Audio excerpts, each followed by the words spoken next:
ফুল ছাড়া যাবতীয় যা দরকার তাদের জন্য শুভেচ্ছা বিনিময় করার জন্য যা দরকার ইনশাআল্লাহ আমরা ব্যবস্থা করে রাখছি। সোজা কথা বলতে ঈদ উদযাপন করতে আসছি। আওয়ামী লীগ যে ভুয়া যে কর্মসূচি দিছে, আমরা বাংলাদেশ ছাত্র জনতা এই জিনিসটাকে সম্পূর্ণ একটা হাস্যকর জিনিস হিসেবে নিয়েছি। আমরা এখানে যাচ্ছি ঈদ উদযাপন করতে আসছি, আমরা এখানে তাদের বরণ করার জন্য। আমরা তাদেরকে লাঠি সোটা ফুলের বদলে লাঠি সোটা নিয়ে আসছি তাদের বরণ করার জন্য। লাঠি দিয়ে বরণ করবো। তোমরা লাঠি নাও, তোমরা ব্যাট নাও, তোমরা স্টাফ নাও, হকি স্টিক নাও, তোমাদের এটা নিয়ে আমরা বরণ করে নিব। তোমরা কই আসো, আসো, তোমাদের জন্য আমরা অপেক্ষা করতেছি। তোমাদের নেত্রী আজকে রায় দিবে, তোমাদের নেত্রীর রায়ের অপেক্ষায় আছি, তোমাদের অপেক্ষায় আছি। তোমরা কি করবো আজকে আমরা দেখবো। তোমাদের গোপনে গোপনে হামলা করো, তোমাদের গোপনে গোপনে আক্রমণ করো। এই আক্রমণ কি হবে সামনাসামনি করো, পারলে বাপের বেটা হলে সামনে আসো।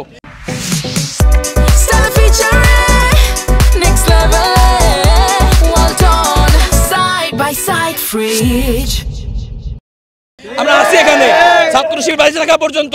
আওয়ামী লীগের ঠিকানা এই বাংলাদেশ আর হবে না।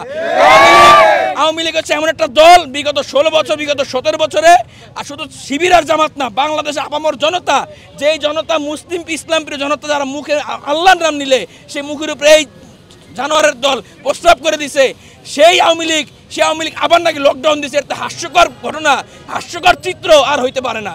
আজকে দেখেন এর প্রতিফলন হচ্ছে কিভাবে লকডাউন পালন করতে। দেখেন বাস চলতেছে, দোকানপাট সব খোলা, আর কিসের লকডাউন, কিসের কি, সবই খোলা, ওরা নাকি লকডাউন পালন করতেছে। লকডাউন হচ্ছে জুলাই এবং আগস্টের লকডাউন, শাটডাউন। ছাত্র জনতার লকডাউন যে দিছিল, যে সেই শাটডাউন সবাই সারা দিয়ে একত্রে সবাই রাস্তা নেমে গিয়েছিল, সব বন্ধ হয়ে গিয়েছিল। ওইটা হচ্ছে শাটডাউন। এটা আমাদের শেখার দরকার আগে।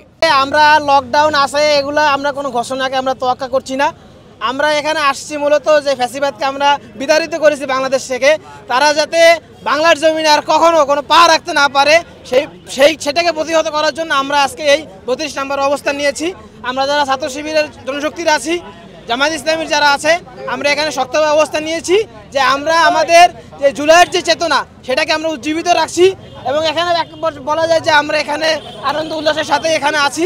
এখানে সকল প্রকার অপ্রীতিকর অবস্থাকে প্রতিহত করার জন্য আমরা প্রস্তুত আছি। আর এখানে আমাদের পাশাপাশি আইনশৃঙ্খলা রক্ষাকারী বাহিনীর ভাইরাও আছেন, তারাও তৎপর আছেন। আর আমরা এখন পর্যন্ত তাদের যে কর্মসূচি দেওয়া হয়েছে তার কোনো নামগন্ধ খুঁজে পাচ্ছি না। আর তাদের জন্য আমরা অপেক্ষা করতেছি যে তারা আসুক, আমরা তাদের সাথে একটু সামিল হই, তাদেরকে আপ্যায়ন করানোর জন্য আমরা প্রস্তুত আছি বিভিন্ন উপায় উপকরণ নিয়ে।